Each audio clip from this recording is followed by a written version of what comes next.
Halo semua, aku Naomi. Kamu tahu kan gimana terkadang kamu harus lakuin sesuatu? Kamu nggak bisa menahan diri seolah sudah ada di DNA-mu sendiri.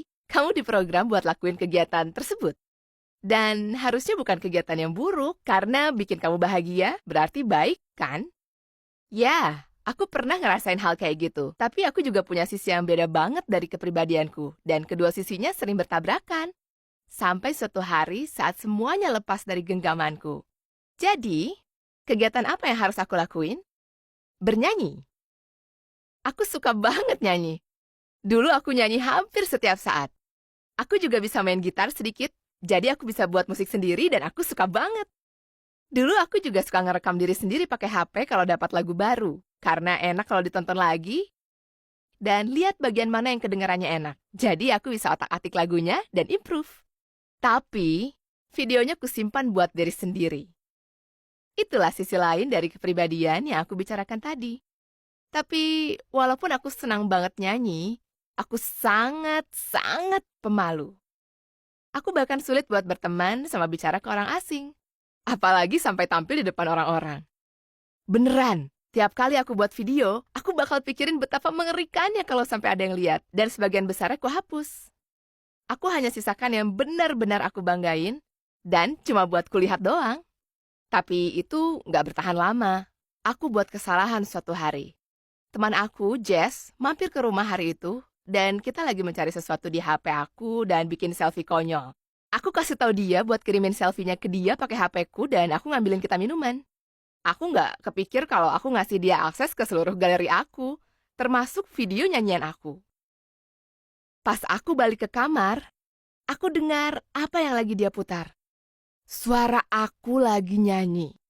Aku merasa malu banget, namun dia kelihatan gembira. Dia bilang kalau dia nggak tahu aku bisa nyanyi kayak gitu. Kalau aku jago, kalau sebagian besar profesional nggak menulis lagu sebagus aku. Aku nggak peduli.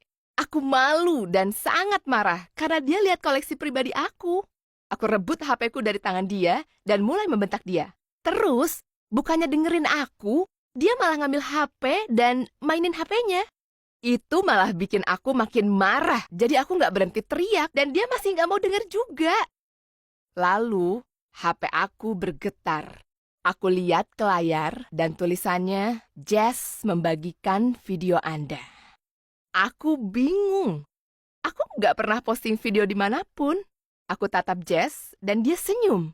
Dan bilang kalau nggak ada gunanya marah karena ngelihat videonya, soalnya udah dia kasih lihat ke semua orang yang dia kenal. Dia posting salah satu videoku di media sosial. Dia posting videonya dengan akun aku, jadi cuma bakal ku hapus. Tapi aku berhenti pas lihat pemberitahuan aku. Orang-orang udah nge-like dan membagikan videonya. Bahkan orang yang aku nggak kenal. Banyak komentar tentang jagonya aku, dan videonya menyebar kayak kebakaran. Aku nggak percaya sama apa yang kulihat. Dan malah makin aneh. Besoknya, videonya jadi viral. Dan aku dapat permintaan dari stasiun-stasiun TV dan sejenisnya untuk wawancara atau bernyanyi di show mereka. Jess pikir itu hebat kalau aku bakal jadi terkenal. Tapi dia nggak sadar betapa takutnya aku. Aku nggak bisa. Aku takut aku bakal melewatkan kesempatan untuk lakuin hal yang paling aku suka sebagai karir. Tapi aku nggak punya keberanian yang cukup buat maju di depan semua orang tadi. Lalu, aku dapat undangan dari sebuah show yang mengubah segalanya. Show-nya adalah show favoritku waktu aku masih kecil, dan aku selalu suka sama show-nya. Kadang-kadang mereka mengundang pemain, dan mereka meminta untuk datang dan nyanyi. Aku masih ketakutan, tapi ada sesuatu yang beda dari show itu. Mungkin karena aku bakal bisa nyanyi buat anak kecil bukannya orang dewasa, atau mungkin karena aku selalu merasa terhibur dengan show itu waktu aku masih kecil dan masih merasakan di lubuk hatiku. Entah kenapa, nggak menakutkan seperti yang lainnya. Aku setuju. Namun pada hari rekaman, aku benar-benar menyesal. Banyak kamera di mana-mana dan ada penonton live dan aku di atas panggung disoroti lampu. Aku gemetaran, aku takut banget. Salah satu aktornya pasti melihat apa yang terjadi karena dia mampir untuk menolongku. Dia bilang ke aku buat lupakan semua orang dan anggap kameranya cuma HP-ku dan aku lagi di kamarku seperti biasa. Jadi, aku lakuin. Dan show-nya berjalan baik.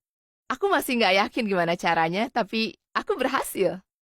Klip dari penampilan aku di show itu jadi viral lagi, seperti video tadi. Dan tahu nggak? Jess benar.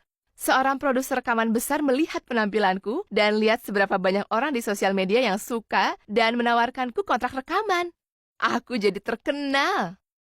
Sekarang album pertamaku udah rilis, dan aku lagi ngerjain yang kedua dan dapat banyak uang.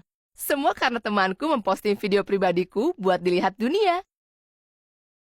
Suka cerita tadi? Jangan lupa untuk like,